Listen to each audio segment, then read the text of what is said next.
Aujourd'hui nous partons à la découverte de quelques beaux villages de France. Direction en camping-car vers le village d'Aubterre-sur-Dronne. Ce petit village confortablement installé au sud de la Charente et voisin du Périgord est une ancienne place forte construite en amphithéâtre en bordure de Dronne. Il est détenteur de la marque Plus beau village de France depuis 1993 et du label Petite cité de caractère depuis 2012. Il affirme ainsi depuis plus de 1000 ans sa vocation à accueillir pèlerins, visiteurs et touristes et rassemble patrimoine historique, espaces naturels préservés et art de vivre. On y trouve deux monuments historiques majeurs, l'église souterraine Saint-Jean et l'église Saint-Jacques. On prend le temps de déambuler dans le village au fil des venelles fleuries, on découvre le charme des maisons aux pierres blanches et nos pas nous mènent jusqu'au point d'orgue de la visite, l'église souterraine Saint-Jean, dite église monolithe. C'est en dessous du château médiéval d'Aubterre que se situe l'entrée du monument phare. L'église est comme invisible de l'extérieur. Impossible d'en faire le tour, elle est taillée dans la falaise et c'est le plus vaste édifice religieux troglodyte d'Europe. Elle demeure l'un des rares sanctuaires de ce type que l'on peut visiter en France avec celle de Saint-Émilion. Creusée au XIIe siècle dans la falaise, avec la voûte de sa nef centrale haute de plus de 20 mètres, elle est la plus vaste église souterraine d'Europe. C'est Pierre de Castillon, vicomte d'Aubterre, qui a fait creuser le lieu de culte à son retour de croisade.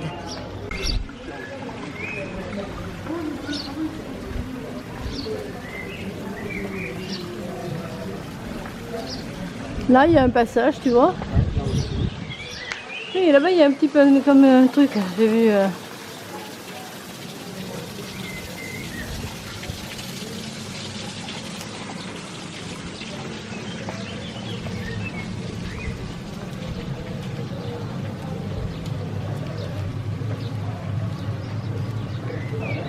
Comme une petite place.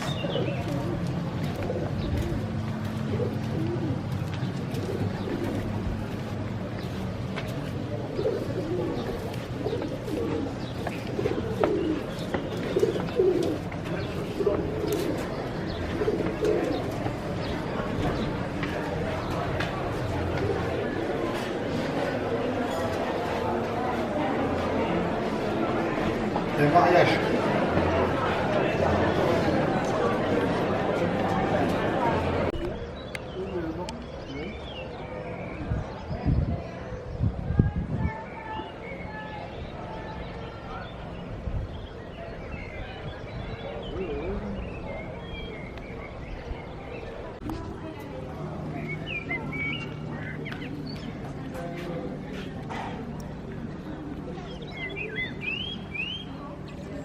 C'est pas la peine, hein.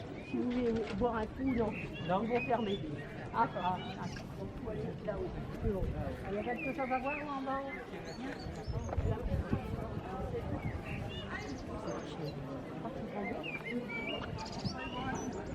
Tranquille, toi. Vas-y. L'église souterraine Saint-Jean, dite église monolithe.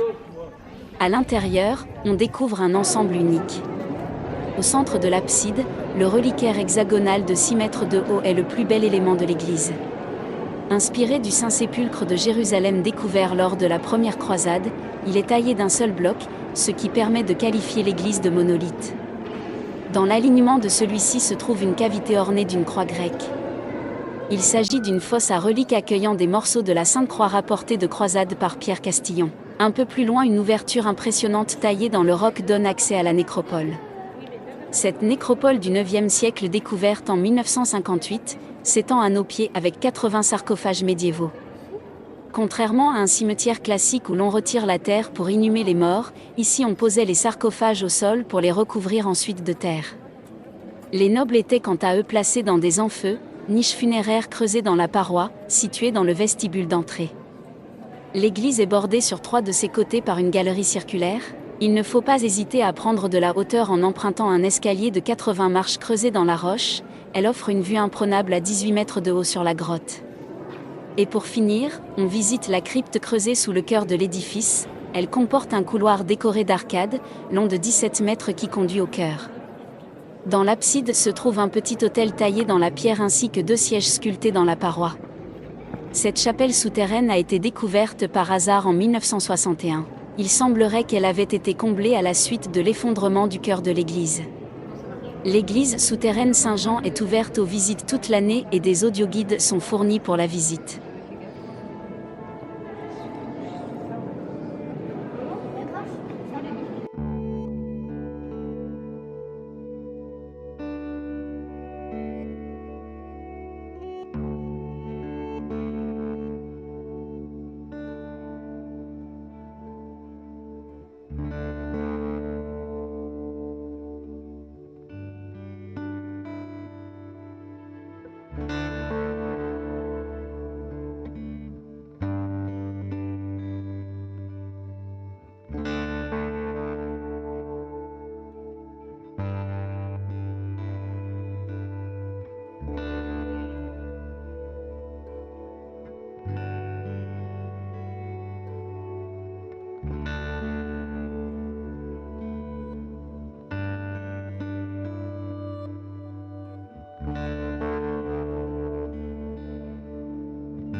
Et pour finir cette belle journée, nous nous installons sur l'aire de camping-car du petit village de Saint-Vincent-de-Jalmoutier. L'emplacement est gratuit sur une immense pelouse à côté d'une petite rivière.